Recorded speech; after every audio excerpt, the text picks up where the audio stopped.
Hello everyone, welcome back to our channel let's learn stenography and English. आज हम करने वाले हैं कुछ अलग। ऑब्वियसली हर बार हम कुछ अलग ही करते हैं, तो आज मैं आप लोगों के लिए लेके आया हूँ प्रैक्टिस सेशन। क्या है प्रैक्टिस सेशन? ये प्रैक्टिस सेशन जो है वो डेडिकेटेड है स्पेशली आपके नाउन वाले चैप्टर को एंड सब्जेक्ट वर्ब एग्रीमेंट को। इसमें बहुत सारे आपके कॉन्सेप्ट्स क्लियर होने वाले हैं। कुछ क्वेश्चंस यहाँ पे मैंने दे रखे हैं, इन क्वेश्चंस के मैं सॉल्यूशन आपको करवाने वाला हूँ। ये जो क्वेश्चंस है ये रिलेटेड है कॉमन एरर से। किससे रिलेटेड है? कॉमन एरर से। बिकॉज आजकल एग्जाम्स में क्या होता है, मोस्ट ऑफ द एग्जाम्स में इस टाइप के क्वेश्चंस आते हैं, फाइंड द कॉमन एरर, कि कॉमन एरर आपको फाइंड आउट करनी होती है। ये जो एरर है ये रिलेटेड मिलेगी आपको सब्जेक्ट वर्ब एग्रीमेंट से। ठीक है, तो चलिए स्टार्ट करते हैं आज की क्लास। तो और फर्स्ट सेंटेंस, सबसे पहला सेंटेंस क्या? देखो इसमें पार्टीशन कर रखा है मैंने, आप लोगों की जानकारी के लिए मैं आपको बता दूं। कुछ पार्टीशंस में आपको मैंने इसको डिवाइड कर रखा है सेंटेंस को, part A, part B, part C and D. तो आपको या फिर जैसे डी नहीं है तो नो एरर आ जाएगा। जैसे आपको ये फाइंड आउट करना है कि किस पार्ट में या किस सेक्शन में एरर है। जिस पार्ट में एरर है उस अकॉर्डिंग आपको बताना। ए में एरर है तो ए बताइएगा, बी में है तो बी में बताइएगा, सी में है तो सी में बताइएगा, कोई एरर नहीं है तो नो एरर बताइएगा। तो चलिए स्टार्ट करते हैं। The first sentence is, the very first sentence is, neither my wife nor my brother in law were able to help me. अब इस सेंटेंस में क्या है? देखो, neither my wife okay, sentence यहाँ तक ठीक है। नोर माई ब्रदर इन लॉ, यहाँ भी सेंटेंस ठीक है। इस सेंटेंस में एक चीज़ हमें ध्यान में देखने को मिल रही है कि सेंटेंस का स्टार्ट किससे हो रहा है? नीदर से हो रहा है। अच्छा, सेंटेंस में दो सब्जेक्ट कौन कौन हो गई? माई वाइफ अपने आप में एक सब्जेक्ट है, सब्जेक्ट फर्स्ट, और माई brother in law subject second. ये नाउन फर्स्ट है, ये नाउन सेकेंड है। ये दो नाउन कनेक्टेड है। किससे कनेक्टेड है? नीदर नोर से। किससे? नीदर नोर से। आगे चलिए जी, यहाँ तक तो कोई एरर नहीं दिखाई दे रही है। Were able to help me, sir were able to help me, आपको याद होगा एक कॉन्सेप्ट मैंने आपको बताया था वर्ब का। किसका? सब्जेक्ट वर्ब एग्रीमेंट में वर्ब का एक कॉन्सेप्ट आया था हमारे। उस कॉन्सेप्ट में मैंने आपको क्या बताया था? उस कॉन्सेप्ट में मैंने आपको ये बताया था, शायद ये फोर्थ कॉन्सेप्ट होगा जो मैंने आपको बताया था, वो आप देख लीजिएगा। उसमें था वर्ब से रिलेटेड कि verb according to first subject, verb according to second subject. जब सेंटेंस में दो सब्जेक्ट कनेक्टेड हो या दो नाउन कनेक्टेड हो, किससे? नीदर नोर से। तो नीदर नोर के केस में जो वर्ब आती है वो अकॉर्डिंग टू सेकंड सब्जेक्ट। किसके अकॉर्डिंग? तो सेकंड सब्जेक्ट कौन हुआ? माय वाइफ, ये तो फर्स्ट सब्जेक्ट हो गया। माय ब्रदर इन लॉ ये सेकंड सब्जेक्ट है। ये क्या, ये सिंगुलर है या प्लूरल है? अगर ये सिंगुलर है तो आने वाली वर्ब सिंगुलर होगी, अगर ये प्लूरल है तो आने वाली वर्ब भी प्लूरल होगी। क्या ये सिंगुलर है? बिल्कुल सिंगुलर है। तो यहाँ पे वर्ब कैसे आएगा ये बताइए आप मुझे। वर्ब क्यों आएगा? वर्ब नहीं आएगा। क्या आएगा? वॉज आएगा। क्या आएगा? वॉज आएगा। तो कौन से पार्ट में एरर हुई? सी पार्ट में एरर है। किस पार्ट में एरर है? सी पार्ट में एरर है। आई hope you got it very well. इस टाइप से क्वेश्चन करना आपको समझ में आ रहा है? चलिए फिर इंटरेस्टिंग क्वेश्चन है, आगे चलते हैं। The next question is, you and I has known to each other for the last 6 years। You and I, and से कनेक्टेड हैं दो सब्जेक्ट। कौन कौन? यू और I. Okay, you and I has, sir मज़ा नहीं आ रहा। आप ऑलरेडी जानते हैं जब दो सब्जेक्ट एन से कनेक्टेड हो तो उसमें हमेशा जो वर्ब है वो प्लूरल आती है। कैसी आती है? प्लूरल। जैसे कि Ramesh and Suresh are good friends. इस गुड फ्रेंड थोड़ी आएगा, Ramesh and Suresh are. Similarly you and I क्या आएगा? हेज नहीं आएगा सर। क्या आएगा? हैव आएगा। क्या आएगा?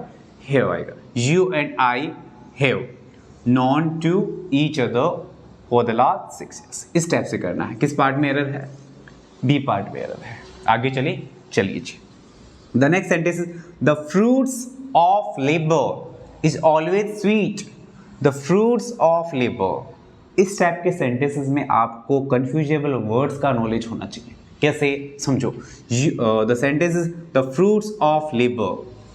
देखो, एक वर्ड होता है फ्रूट।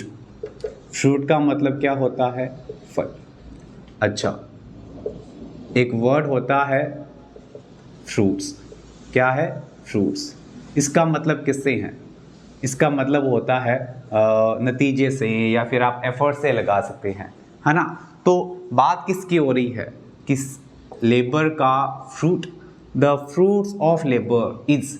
सर मज़ा नहीं है, यहाँ पे नाउन ऑफ नाउन का केस है, दैट इज़ फाइन। और यहाँ पे ये जो सब्जेक्ट है ये अपने आप में प्लूरल है, तो आने वाली वर्ब भी प्लूरल होगी। जी नहीं, ये नहीं है कॉन्सेप्ट। कॉन्सेप्ट ये कहता है, आप कहेंगे कि सर यहाँ पे इज नहीं आएगा, आर आएगा, the fruits of labour are. जी नहीं, मज़ा नहीं आएगा। करना क्या है? करना ये है द फ्रूट्स की जगह, द फ्रूट्स की जगह आपको करना है फ्रूट। क्या करना है? फ्रूट करना है। इस टाइप से सेंटेंस करना है। आई hope you got it very well. चलिए आगे चलते हैं। He does not, he does not like, he does not like the poetries of kids. He does not like the poetries of kids. Kids की जो poetries हैं उसे पसंद नहीं है। जो भी हो, वॉट एवर, हमें क्या करना है उससे? हमें तो कॉमन एरर फाइंड आउट करनी है। ही डज, ही के साथ डज आता है, डू आता नहीं है जी, बिल्कुल। ही डज नॉट लाइक, यहाँ तक भी सेंटेंस ठीक है, okay. He does not like the poetries, ये क्या है भाई? पोएट्रीज, जी नहीं, पोएट्रीज नहीं होता। क्या होता है? पोएट्री होता है। पोएट्रीज कभी नहीं होता है, क्या होता है? पोएट्री होता है। ये चीज़ आपको ध्यान में रखनी है। तो कौन से पार्ट में एरर हुआ? सी पार्ट में एरर हुआ। बात समझ में आ रही है? आगे चलिए। The next sentence, the next sentence is Tarun's neighbor's house, Tarun's neighbor's house was burnt। Tarun's neighbor's house, ये तो पॉजिटिव नाउन का केस है। किसका है? पॉजिटिव नाउन का केस है। और आप ऑलरेडी शायद जानते भी होंगे कि दो पॉजिटिव नाउन जो हैं वो कॉन्टिन्यूसली एक साथ यूज नहीं किए जा सकते। दो पॉजिटिव नाउन जो है वो कॉन्टिन्यूसली एक साथ यूज नहीं किए जा सकते। तो फिर हम क्या करें? तो फिर सर हम क्या करें? तो फिर हम ये काम करेंगे कि जो ये सेकंड नाउन है, तरुण के नेबर का हाउस, है ना, यहाँ पे ये जो नेबर है अपने आप में पोजीशन दिखा रहा है किस पे? हाउस पे। तो आप इस हाउस को पहले ले आओ। The house of Tarun's neighbour, क्या होगा? The house of Tarun's neighbour. Sentence कुछ इस तरह से हो जाएगा, the house of Tarun's neighbour. Alright, इस टाइप से होगा सेंटेंस। तो किस पार्ट में एरर हुई? ए पार्ट में एरर हुई। ध्यान रखिए, दो पॉजिटिव नाउन के केसेस कॉन्टिन्यूसली एक साथ नहीं आ सकते, है ना। किस टाइप से होगा सेंटेंस? द हाउस ऑफ, आप सेकंड वाले पार्ट को पहले लिए, सेकंड वाला जो पॉजिटिव है उसको पहले लिए। आगे चलते हैं। Billiards is really an interesting game. Billiards, billiards अपने आप में एक गेम का नाम है। Is really an interesting game, is आया है, बिल्कुल सही है। स्पोर्ट्स का नाम है really and interesting game. An आया है इन वाउल्स के अकॉर्डिंग, बिल्कुल सही है। क्या सेंटेंस में कोई एरर दिखाई दे रही है? मुझे तो कोई एरर नहीं दिखाई दे रही। इसका मतलब इस सेंटेंस में नो एरर, कोई एरर नहीं है। आगे चले, समझ में आ रहा है? तो कोई ज़रूरी नहीं कि हर बार सेंटेंस के अंदर एरर ही हो, कभी कभी नो एरर भी हो सकता है। आगे चलते हैं।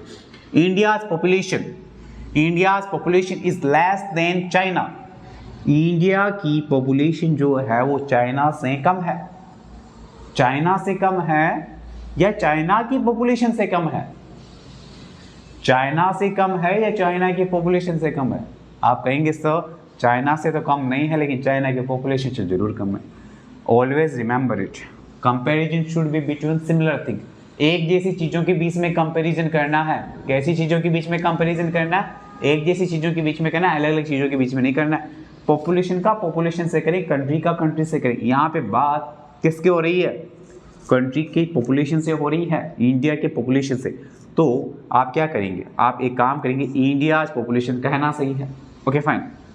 India's population is okay less than, बिल्कुल देन की स्पेल भी सही है, THEN नहीं है, THN है, ओके। कंपैरिजन के लिए हम THN यूज करते हैं, fine. India's population is less than China. China word तो ठीक है, लेकिन यहाँ पे कुछ मिसिंग है।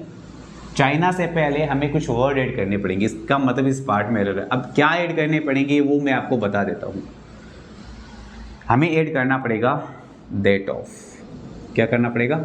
That of. इंडिया की जो पॉपुलेशन है वो चाइना की पॉपुलेशन से कम है, तो इसको अपन ऐड करेंगे दैट ऑफ वर्ड से मेंशन करेंगे। चाइना की पॉपुलेशन, चाइना की पॉपुलेशन ही चाइना की पॉपुलेशन, तो दैट ऑफ वर्ड से डिफाइन कर देंगे कि चाइना की पॉपुलेशन की बात हो रही है। दैट ऑफ वर्ड यहाँ पे किसको मेंशन कर रहा है? पॉपुलेशन को, चाइना के पॉपुलेशन को डिफाइन कर रहा है। बात समझ में आ रही है? आगे चलते हैं फिर। She gave me information, she gave me information about my wife. The sentence is she gave me informations about my wife. She gave me, यहाँ तक सेंटेंस ठीक है। Informations, क्या informations कहना सही है? आप कहेंगे सर informations कहना सही नहीं है, informations नहीं होता, information होता है। क्या होता है? informations नहीं होता, information होता है। इसका मतलब यहाँ पे s नहीं आएगा, b पार्ट में रहेगा। information होता है, क्या होता है? information होता है। Always remember information नहीं information, ठीक है। She gave me information about my wife. Clear? आगे अगला sentence, Your uncle and guardian have come to see you. Your uncle अपने आप में एक सब्जेक्ट है, and आपके अंकल एंड गार्जियन। मैंने आपको पिछली क्लास में कॉन्सेप्ट बताया था। कॉन्सेप्ट ये था कि जब नाउन फर्स्ट से पहले कोई आर्टिकल हो, क्या हो? आर्टिकल हो, उसके बाद में नाउन हो, फिर एंड हो, फिर से कोई आर्टिकल हो, उसके बाद में कोई नाउन हो, उससे सिमिलर केस है या नहीं है? ये बिल्कुल उससे सिमिलर केस ही है। वहाँ पे मैंने आर्टिकल यूज़ किया था, यहाँ पे पॉजेसिव एडजेक्टिव यूज़ कर लिया है। यहाँ पे पॉजेसिव एडजेक्टिव श्योर, क्या ये योर देखो अंकल के लिए आया है? जी बिल्कुल। अब इस गार्जियन वर्ड से पहले, इस नाउन से पहले क्या कोई पॉजेसिव वर्ड आया है? जी नहीं। इस नाउन से पहले कोई पॉजेसिव वर्ड नहीं आया। इसका मतलब वो जो अंकल है वही गार्जियन है, जो अंकल है वही गार्जियन है, यानी कि ये दोनों सेम पर्सन हैं। बात सेम पर्सन की हो रही है। जब दोनों सेम पर्सन हुए तो नाउन सिंगुलर ही हुई, तो नाउन सिंगुलर हुई तो आने वाली वर्ब भी क्या होगी? सिंगुलर होगी, प्लूरल नहीं होगी। क्या होगा? Your uncle and guardian has come. बात समझ में आ रही है? अच्छा कॉन्सेप्ट है, कुछ नहीं है, सिंपल सा है। आई रिपीट, पिछली क्लास में जैसे मैंने आपको बताया था, उसमें आर्टिकल था, उसके बाद में नाउन थी, फिर एंड था, फिर से उसके बाद फिर कोई नाउन थी, है ना। तो उसमें क्या था कि आने वाली जो वर्ब है किस बेसिस पे आई थी? उसमें वर्ब आई थी केस के बेसिस पे। केस क्या कहता है कि एंड के दोनों तरफ नाउन हो। सुनना मेरी बात को, एंड के दोनों तरफ नाउन हो, उनमें से फर्स्ट नाउन से पहले ही आर्टिकल हो, तो इसका मतलब है कि जो नाउन फर्स्ट और नाउन सेकंड दोनों एक ही पर्सन है। सिमिलर केस यहाँ पे है, वहाँ पे आर्टिकल था तो यहाँ पे पॉजेसिव एडजेक्टिव है। तो पॉजेसिव एडजेक्टिव इस वर्ड से, इस नाउन से पहले आया, इस नाउन से पहले नहीं आया। इसका मतलब ये योर अंकल जो है, ये अंकल ही अपने आप में गार्जियन है। समझ में आया? तो इसलिए ये दोनों एक ही पर्सन हुए। जब सब्जेक्ट सिंगुलर हो गया तो सिंगुलर हो गया, इसका मतलब ही आएगा, हैव नहीं आएगा। आगे चलिए next one, a black and a brown. अच्छा देखो, अब आ गया वो कॉन्सेप्ट जो मैं बताना चाहता था। अ black and a brown dog is barking outside the door. A black, black से पहले नाउन है जी, एंड अ ब्राउन से पहले क्या है? आर्टिकल है, आर्टिकल है। अब आप कहेंगे कि सर बात किसकी हो रही है? क्या यहाँ पे एक कुत्ते की बात हो रही है या दो कुत्तों की बात हो रही है? अगर यहाँ पे ये ए नहीं आता, ये ए नहीं आता, इसका मतलब तो ये होता कि ये जो ब्लैक और ब्राउन दोनों एक ही डॉग है, एक ही डॉग की कैरेक्टरिस्टिक्स है, उसकी विशेषताएं हैं, जो कि काला भी है भूरा भी है। लेकिन यहाँ पे क्या हुआ? यहाँ पे ऐसा हो रहा है कि अ ब्लैक एंड अ ब्राउन, इसका मतलब दो अलग अलग डॉग्स हैं, दो अलग अलग डॉग्स हैं, यानी कि नाउन क्या होगी? प्लूरल। जब सब्जेक्ट प्लूरल हो गया तो आने वाली वर्ब कैसी होगी? प्लूरल होगी, आर आएगा। A black and a brown dog are, क्या आएगा? Are barking outside the door. समझ में आया? आगे चलिए next one. The next one is a bunch of keys. A bunch of keys are lying on the table. A bunch of keys are lying on the table। इस sentence में देखो क्या है। इस सेंटेंस में देखो, आप कहेंगे सर कीज आया है, उसके बाद में आर आया है, क्या ये आर सही यूज़ हुआ है? ये आर सही तरीके से यूज़ नहीं हुआ। यहाँ पे क्या है? देखो नाउन ऑफ, नाउन का केस अप्लाई हो रहा है या नहीं हो रहा है? बिल्कुल नाउन है, उससे पहले ऑफ है, फिर नाउन है, तो नाउन ऑफ नाउन के केस में हमेशा वर्ब जो होती है वो फर्स्ट सब्जेक्ट के अकॉर्डिंग आती है, और फर्स्ट सब्जेक्ट क्या है? A bunch. अ बंच अपने आप में सिंगुलर है। जब ये सिंगुलर है तो आने वाली वर्ब क्या होगी? सिंगुलर होगी। आर नहीं आएगा, क्या आएगा? इज आएगा। अ बंच ऑफ कीज इज।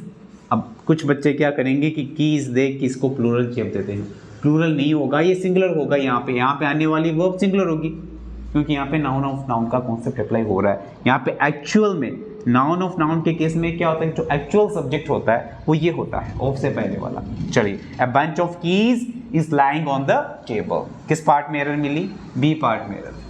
आगे चलिए, the next one is 1 or 2 pens are old. 1 or 2 pens are old. कुछ याद आ रहा है?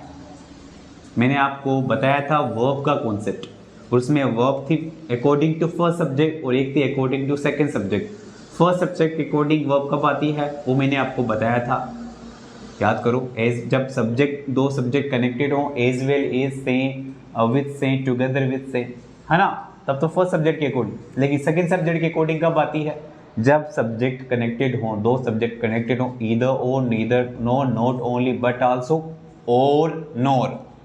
तो क्या यहाँ पे और से दो सब्जेक्ट कनेक्टेड नहीं है क्या? बिल्कुल है। और से ये 1 भी कनेक्टेड है और एक इधर ये 2 पेन्स है, तो इधर और इसके इन केसेस में क्या होता है? वर्ब जो होती है वो किसके अकॉर्डिंग आती है? हमेशा सेकंड सब्जेक्ट के अकॉर्डिंग आती है। तो सेकंड सब्जेक्ट क्या हुआ? 2 पेन्स। 2 पेन्स प्लूरल है, आर आया है। जब सब्जेक्ट प्लूरल हुआ तो यहाँ पे आने वाली वर्ब भी प्लूरल। तो क्या सेंटेंस में कोई एरर है? जी नहीं, सेंटेंस में कोई एरर नहीं है, नो एरर। आगे चलिए, तो कुछ बच्चे करते हैं यहाँ पे सर 1 और 2 पेन, इस केस में 1 के अकॉर्डिंग इज कर दें, जी इज नहीं होगा, आर होगा। आगे, the second last is शीज। शीज 20 years old। शीज 20 years old। देखो ध्यान रखिए हमेशा, शीज 20 years old नहीं होगा, शीज 20 year old। ईयर्स नहीं होता है, ईयर होता है। क्या होता है यहाँ पे? She is 20 year old। ये एक प्लूरल न्यूमरल एडजेक्टिव है। क्या है? प्लूरल न्यूमरल एडजेक्टिव है। ये है न्यूमरल एडजेक्टिव का केस। प्लूरल न्यूमरल एडजेक्टिव के बाद में नाउन आए और उसके बाद में एडजेक्टिव आ जाए तो ये नाउन जो होती है सिंगुलर फॉर्म में होती है। ये चीज़ आपको ध्यान रखनी है। She is 20 year old, years old नहीं करना है। The last one is my sister in law. My sister-in-law with her husband. My sister-in-law with her husband were there. My sister-in-law with her husband were there. क्या इस sentence में कहीं error नजर आ रही है? पहले तो आप ये देखो कि सेंटेंस में है क्या? My sister-in-law अपने आप में एक सब्जेक्ट है, विथ एक कंजंक्शन का काम कर रहा है। her husband अपने आप में एक सब्जेक्ट है। जी बिल्कुल, दो सब्जेक्ट हैं, कनेक्टेड किससे हैं? सर कनेक्टेड है विथ से। मैंने आपको एक केस बताया था, जब सेंटेंस में दो सब्जेक्ट कनेक्टेड हों with, along with, as well as, है ना, इनसे कनेक्टेड हों, तब आने वाली वर्ब किसके अकॉर्डिंग आती है? तब वर्ब ऐसे केसेस में आती है हमेशा फर्स्ट सब्जेक्ट के अकॉर्डिंग। और फर्स्ट सब्जेक्ट क्या है? My sister in law.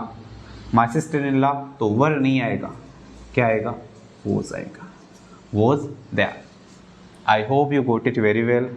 कुछ एग्जाम्पल्स मैंने आपको यहाँ पे करवाए हैं जो कि रिलेटेड थे नाउन से और सब्जेक्ट वर्ब एग्रीमेंट से। तो इनकी फिर से आप प्रैक्टिस कीजिएगा कि क्या कॉन्सेप्ट अप्लाई हुआ, कौन सा केस यहाँ पे, कौन सा फॉर्मूला यहाँ पे अप्लाई हुआ, और किस पार्ट में एरर हुई, किस पार्ट में एरर नहीं हुई, तो क्यों नहीं हुई। आई hope you got it very well. चलिए आज के लिए इतना ही काफ़ी है। Okay, thank you.